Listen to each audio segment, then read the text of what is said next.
Okay சம்பந்த விழாவாரியாக நாங்கள் பேசுவோம். இந்த 3 பேருங்க. சரி, நீங்கள் நேரடியாக பொதுமக்கள் கோரிக்கை சொல்லுங்கள். யாரும் பேச வரீங்களா?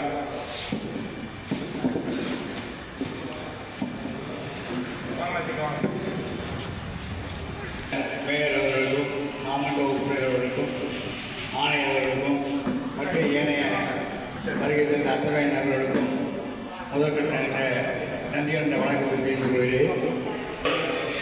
மேயர் அவர்களை நேரடியாக மனு கொடுத்து அது போன வாரம் செய்து கொடுத்தார்கள். அதற்காக எங்கள் சாமானிய மக்கள் சார்பாக மிகுந்த நன்றியை தெரிவித்துக் கொள்கிறேன். இரண்டாவதாக இப்பொழுது செவ்வூர் தெருவில் அமைந்திருக்கின்ற இரு பக்க கால்களிலும் ஏகப்பட்ட குப்பைகள் கழிவுகள் சேர்ந்து கழிவுநீர் ஓட முடியாமல் அங்காக தேங்கி நிற்கின்றன. இன்னும் சிறிது காலத்திலே மழை காலம் வர இருப்பதால் நகரத்தின் மூலமாக அந்த கானை சுத்தப்படுத்தி மழை நீர் தேங்காமலும் மற்ற குடியிருப்புகளுக்கு மழை நீர் செல்லாமலும் வடிகாலை சுத்தப்படுத்தி தரும்படி அன்போடும் பண்போடும் பொதுமக்கள் சார்பாக நான் வேண்டி கேட்டுக்கொள்கிறேன். வணக்கம்.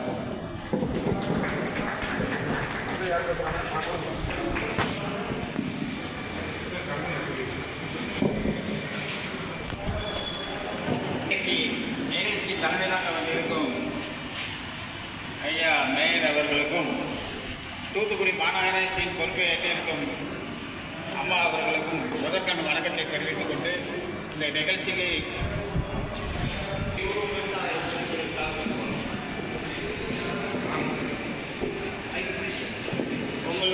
உங்களுக்கு அனைவருக்கும் எனது முதற்கண் வணக்கத்தை தெரிவித்துக் கொண்டு உங்களுடைய குறைகளை நீங்கள் தாராளமாக தம்பி பலமுறை கூறியிருக்கிறார்கள்.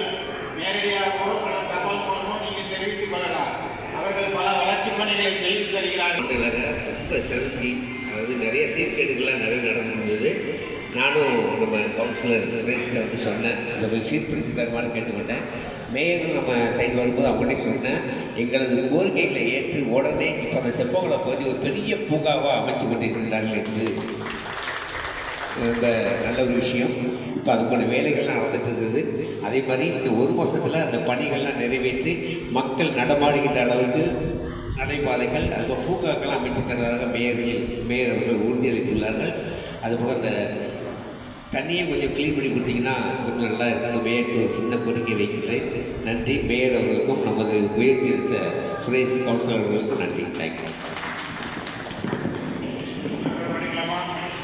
கோரிக்கை இருக்கா? அங்கேயும் மயக்கி கொடுக்குறேன்.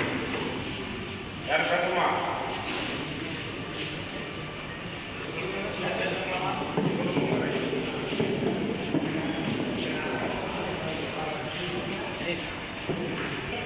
நன்றி.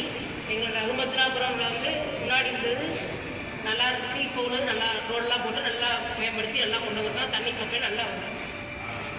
ஒரே பேட்ஸ் எல்லாம் சுற்றிலும் ஒரே நாட்ட மாதிரி ஒரே குப்பையாக கொண்டு வச்சுருக்காங்க. அதை மட்டும் நீங்கள் பண்ண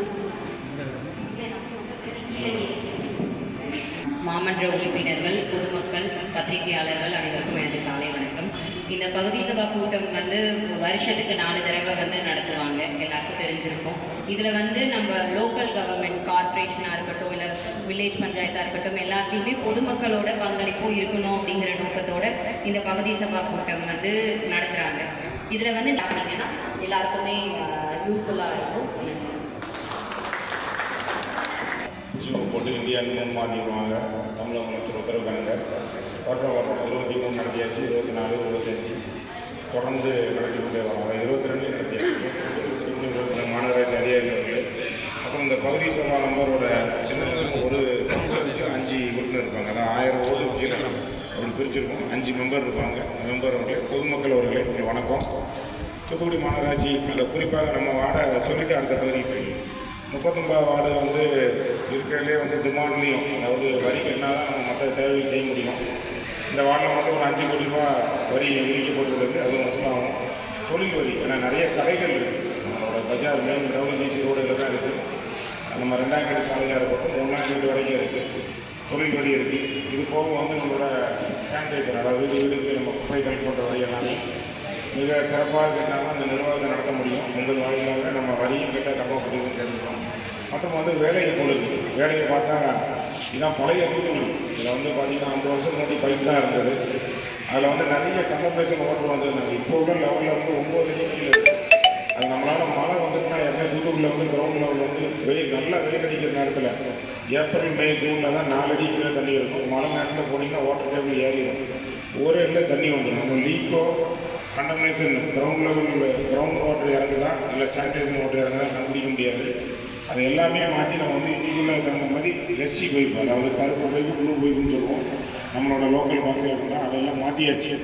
மாற்றினோன்னு தான் அந்த அம்மா சொன்னாங்க சிறப்பாக தண்ணி வருதுன்னு. இன்னும் ஒரு சில பகுதி இதை தாண்டியும் இருக்குது. 2 பகுதியாக பிரிச்சுருக்கோம். கேட்டுக்கு இங்கே வரைக்கும் ஒரு பகுதி, மீதி வந்து பேபி ஹோமில் வந்து சப்ளை வரும். அதுலேயும் பிரித்து என்னென்னா அந்த வேலை நடைபெற்று கொண்டிருக்கிறது. அந்த பணி நடைபெற்று விட்டுருவோம். இன்னொன்று வந்து தெப்பக்குளம். நம்ம அண்ணன் பேசல சொன்னாங்க, தெப்பக்குளம் வந்து ரொம்ப காலமாக அது அப்படியே கிடக்கும். தெப்ப திருவிழா மட்டும் நடக்கும். அன்றைக்கி மட்டும் கிளியர் பண்ணுவாங்க, ரெடி பண்ணுவோம். நிறைய மீன் வளம் இருக்குது. அது இறந்து போனோன்னா மாநகராட்சி தான் கம்ப்ளைண்ட் பண்ணுவாங்க, அதையும் கிளியர் பண்ணுவோம். அதை சரி பண்ணுங்கிற நோக்கத்தோடு பணி நடைபெற்று கொண்டு இருக்குது. அதுக்கப்புறம் அந்த இரவு நேரத்தில் பார்த்திங்கன்னா அங்கே நடக்கக்கூடிய, அதாவது நம்ம சாலையோர வியாபாரிகள்னு சொல்லுவோம், இந்த இட்லி கல்லில் சாப்பிட்றதுக்கு ஊரில் உள்ளவங்க எல்லாருமே அங்கே வராங்க. அதுபோக சின்ன பிள்ளைங்கள் ஆடுறதுக்காண்டி ஸ்லைடிங் போர்டாக இருக்கட்டும், என்னதாக இருக்கட்டும், ஸ்லைடிங் போர்டாக இருக்கட்டும், என்ன ஒரு எக்யூப்மெண்ட் போட்டதுக்கு அந்த மாதிரி தான் நம்மளோட இதை குறிச்சிருப்போம் ஷெடியூல் வச்சு போல் அதுபடி நடக்கும். மக்கள் என்ன கோரிக்கை வச்சுருக்காங்க அந்த கோரிக்கை கவுன்சிலர் மூலிமா எங்கிட்ட வரும். நாங்கள் ஆய்வு பண்ணி எதை உடனே செய்ய முடியும், எதை அன்றாடம் 6 கிலோமீட்டர் மலைக்குள்ள பணியெல்லாம் நம்ம பண்ணியாச்சு. 6 கிலோமீட்டர் மக்களோட கிட்டத்தட்ட தூர் வரையாச்சு. ஜேசிபி இறக்கி இது வரைக்கும் இல்லாத வந்து மேலே மட்டும் பேப்பர் எடுப்போம், ஜேசிபி வரைக்கும் க்ளீன் பண்ணுறோம். இது போக அதையும் சேர்த்து 11 வழித்தடத்தில் நம்மளுக்கு வந்து கடலுக்கு போயிட்டு இருக்கு. பழைய வழித்தடம் 3, இப்போ புதியதாக இந்த 3 ஆண்டு காலம் முதலமைச்சர் அவர் தலைமையில் ஆட்சியில் ஏற்படுத்தின 8 வழித்தடம், 11 வழித்தடம் மழைக்கு ரெடியாக இருக்கிற. வெயில் ரொம்ப அடிக்கும். 2023 இப்படி தான் இருந்தது. மழையே வராதான்னு பார்த்தோம். கடைசியில் நிறைய மழை பெஞ்சிட்டு. அப்படி மழை பெஞ்சாலும் ரெடியாக மாநகராட்சி இருக்குங்கிற மக்கள் தெரிவிச்சுக்கிட்டேன். நீங்கள் உங்களை வந்து ஒரு தாழ்மையான வேண்டுகோள், கேரி பேக். என்னடா அதையே சொல்கிறேன்னு நினைக்க வேண்டாம்.